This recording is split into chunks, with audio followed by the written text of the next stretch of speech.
আমার আম্মু আমার আম্মু তোর ছেলের নাম কি?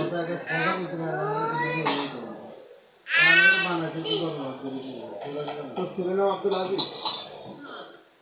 সেটা কোথায়?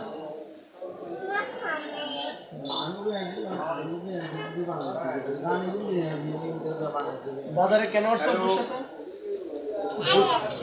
মুড়ি খাওয়ার লাগি?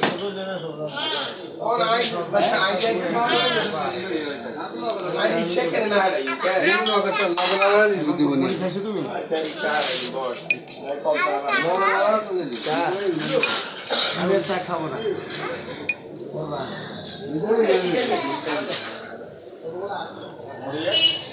আমাদের এই বাজার শনিবার বুধবার মিলে আপনারা আসবেন। শনিবার বুধবার বাজার মিলে আপনারা আসবেন। আপনারা আসবেন। আমি বাজারে আসছি। আল্লাহ হাফেজ। না ওই মাছ লাইট শেয়ার করে দেবে। এখন এটা থেকে পানি বাড়ি গেছে, নেট লাগানো লাগবে।